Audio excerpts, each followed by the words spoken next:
ہمیں یہ سوچنا چاہیے کہ قیامت قریب ہو رہی ہے یا ہم خود قیامت کے قریب ہوتے جا رہے ہیں۔ اللہ رب العزت نے قرآن مجید میں ارشاد فرمایا، ظہر الفساد فی البر والبحر بما کسبت ایدی الناس، کہ خشکی اور تری کا جو فساد ہے یہ انسان کے اپنے ہاتھوں کی کمائی ہے۔ آج سائنس اس آیت کو سچا مان رہی ہے اور ریسرچ کرنے پر معلوم ہوا ہے کہ دنیا کی بربادی میں 95% ذمہ دار انسان خود ہے۔ موجودہ سائنسی ریسرچ کے مطابق انسان کا اس دنیا کی بربادی میں کتنا ہاتھ ہے، آئیے جانتے ہیں۔ یو این فارسٹ کی رپورٹ کے مطابق انسان سالانہ اپنے ہاتھوں سے 1 کروڑ ایکڑ جنگلات کا خاتمہ کر رہا ہے، جس کے خطرناک نتائج کاربن کی زیادتی اور آکسیجن کی کمی کی صورت میں سامنے آ رہے ہیں۔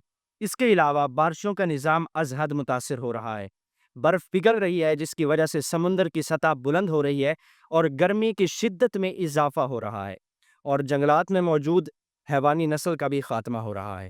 یہ انڈسٹریز، فیکٹریز جنہیں صنعتی ترقی کا نام دیا گیا ہے، ان کی وجہ سے عالمی درجہ حرارت کئی گنا بڑھ گیا ہے، جس کی وجہ سے سردیوں میں کمی اور گرمیوں کی شدت میں اضافہ ہو رہا ہے۔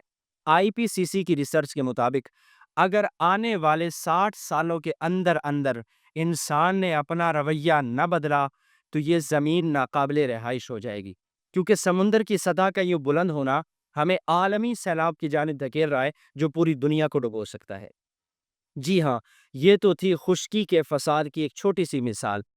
اب آئیے سمندر کے فساد کی جانب، یہ بھی انسان کے اپنے ہاتھوں کا کمایا ہوا ہے۔ یو این ای پی کی ریسرچ کے مطابق ہر 1 منٹ کے بعد ایک پلاسٹک کا ٹرک سمندر میں پھینکا جا رہا ہے۔ یوں 11 ملین ٹن پلاسٹک ہر سال سمندر کی نظر ہو رہا ہے، اور آنے والے 23 سالوں کے اندر اندر ہمیں سمندر کے اندر مچھلیوں سے زیادہ پلاسٹک نظر آئے گا۔ آئی ہیو ٹو سے دس کہ 400 مردہ کالونیز سمندر میں سے برآمد ہوئی ہیں جہاں کبھی مچھلیوں کا ہستا بستا شہر ہوا کرتا تھا۔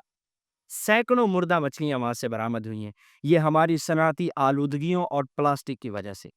آپ حساب لگائیں کہ 1 لیٹر تیل 1 ملین لیٹر پانی کو آلودہ کر دیتا ہے، اور 2010 کے اندر 5 ملین بیرل تیل سمندر میں گرا تو ہمارا کتنا پانی آلودہ ہو چکا ہوگا۔ یعنی کہ ہم نے اپنی ترقی کے نام پر اخلاقی اصولوں اور انسانیت کو پس پشت ڈال دیا اور خوفناک ریگستانوں کے اندر پیاسا تڑپتا ہوا چھوڑ دیا۔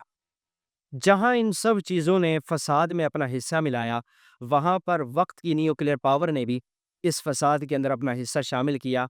200 سے زائد ممالک اس دنیا کے اوپر موجود ہیں، اور ان میں سے صرف 10 کے پاس ایٹمی پاور ہے، اور ان 10 ممالک کی ایٹمی پاور 30 منٹ کے اندر پوری دنیا کو تباہ کر سکتی ہے۔ یہ فساد نہیں تو اور کیا ہے؟ یہی وہ فساد ہے جس کا اس آیت کے اندر ذکر ہے، یہی وہ فساد ہے جو انسان کے اپنے ہاتھوں کا کمایا ہوا ہے۔ اب ہمیں سوچنا چاہیے کہ قیامت قریب ہو رہی ہے یا ہم نے خود قیامت کو اپنے قریب کر لیا۔